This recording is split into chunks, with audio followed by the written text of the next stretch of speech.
Palaban na po ngayon si BP Sara. Never na po siyang mananahimik. O yan, may syukran nga. Abangan nyo ang libro tungkol sa kaibigang nagtaksil. Hulaan natin yung mga kaibigan na nagtaksil. Ito ba'y magkapatid? Speaking nung ganyan, no? Bakit daw nanunumbat si BP Sara? No? Gawain ba yan ng isang kaibigan yung panunumbat? Diyan na napunta yung usapan. Bakit daw sinusumbat? Para ipakita kung gaano kasama ang ugali ni Risa Hontiveros. Tandaan nyo, mga Pilipino pa rin tayo. No? Mga Pilipino pa rin tayo na marunong tumanaw ng utang na loob dapat. Parang gusto ni Risa Hontiveros, wag natin pag-usapan yung mga utang na loob. Alam nyo, pinalabas niya pa ron. Di ba inamin ni BP Sara na hindi niya naman ako tinulungan? May part 2 pa yun eh. Sabi ni BP Sara, paliwanag ko lang sa iyo, Hontiveros, ang sabi ni BP Sara, hindi mo naman tinutulungan si Tatay Digong, hindi ko rin siya tinulungan.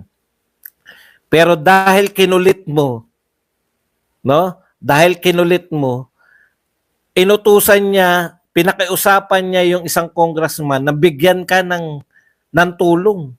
Yung mga leader sa barangay, ginawang leader mo. Hindi po pwedeng madaan sa tokis yung hindi mo pagtanaw ng utang na loob. Alam mo ginagawa ni BP Sara? Ine-expose nila kayo. Ine-expose niya sa mga Pilipino na wala kang utang na loob, Risa Hontiveros.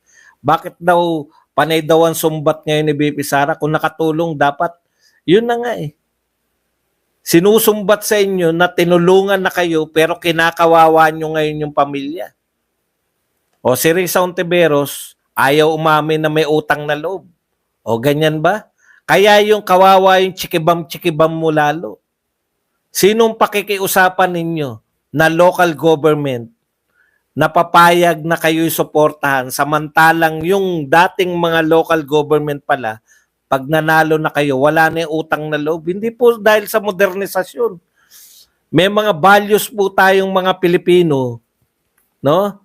May mga values po tayong mga Pilipino na hindi po pwedeng mawala kahit na modernisado na tayo.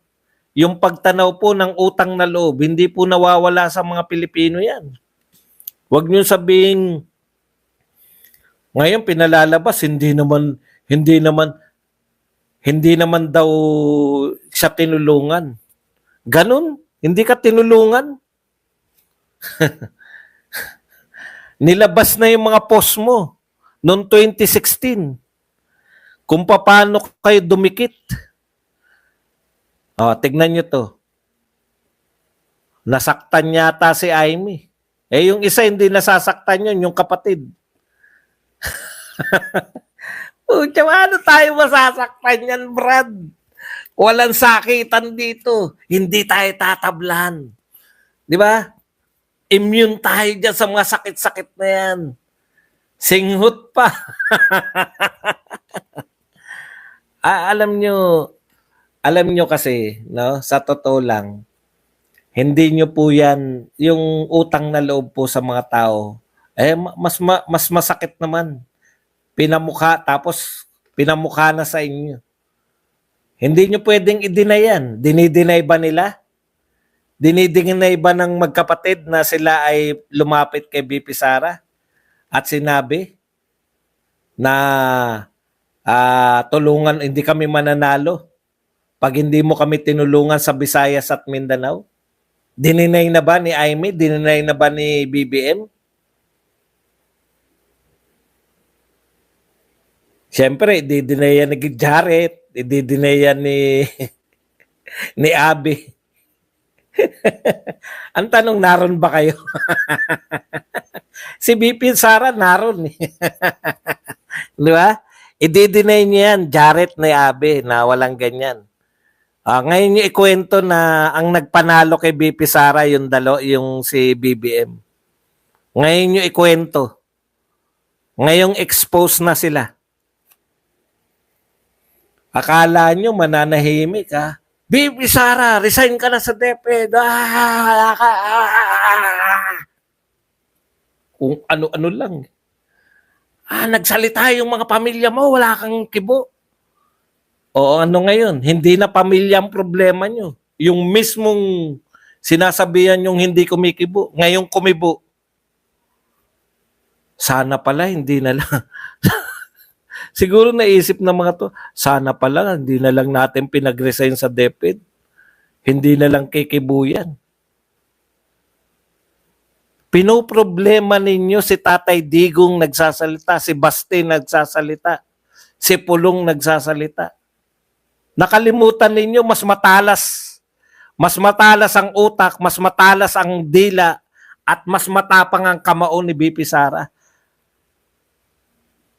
Proven na yan. Ngayon po natin napatunayan yung sinasabi ni Tatay Digong na mas malupit sa kanya to si BP Sara. Hindi naman natin sasabing mas matalino, pero experience lang siguro sila nagkatalo. No? Sinisita nyo si BP Sara, bakit wala kang sinasabi? O ngayon, nabilaukan kayo. Nabilaukan kayo nung nung nagsimulang magsalita. 'Di ba? Yan 'yun. Be careful what you wish for. Punta tayo rito sa isa. Gusto nyong i-impeach si BP Sara?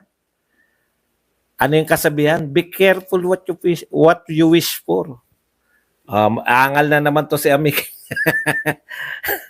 Badong, nagpakape na naman ako. Hindi naman.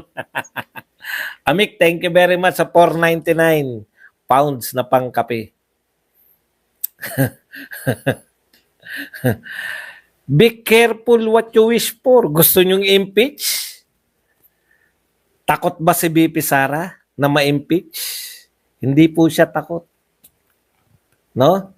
Hindi po takot si BP Sara na ma-impeach. Be careful what you wish for. Proseso pa lang na impeachment, durog-durog na yung ekonomiya ng Pilipinas. Ang hirap po ng kalagayan nila eh. Attack mode sila dati, no? Duterte yan. Puta, lahat po Duterte. Ngayon, isang salita lang ni BP Sara. Lahat yan, politika. Bigla nag-isip ang mga tao. Oo nga, no? Ang tagal tayong ginugoyo ng mga to. Imbestiga kunwari. Nag-imbestiga ba kayo sa 1.4 billion a day? Billion na. Ngayon, ang gusto nyong ipatigil. Ang gusto ni Risa Ontiveros, libro, ipatigil, ipamimigay sa mga bata para yung bata matutong makipagkaibigan ng tapat. Yung kaibigang walang iwanan. Masama ba yun? Mura lang po. Hindi po pinagkitaan ni BP Sara. Siya author. Wala siyang kukunin na royalty fee. Yung ginastos lang para makapag-create nun, ipamimigay sa mga bata. May mga nagsasabi pa, bakit pera ng taong bayan? Mas malupit po kung kukuha yan sa private.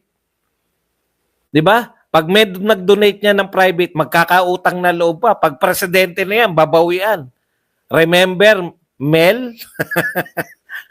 Remember Milyonaryo? Happy Milyonaryo tayo lahat. Bakit nyo sasabihin na Bakit nyo sasabihin na gagawa ng libro, papagastusan? Mabuti na nga yun. Pinagastusan ng walang bayad yung author. Dahil kung private po ang gagastos niya, utang na loob. Nakita niyo yung mga na-appoint? Hindi po dahil sa kanilang kakayahan. Yan yung pagkakaiba ni Tatay Digong. Bakit walang ganong angal? Panay magagaling yung na-appoint. Dito, panay mga donation. Pinakamalalaking donasyon. Di ba? Kada may ma-appoint, ang malaki dinonate niyan. Yung biggest donor, yun yung nakaupo. Kaya anong nahihitan natin? Yan. Biggest donor eh. Bawi-bawi tayo.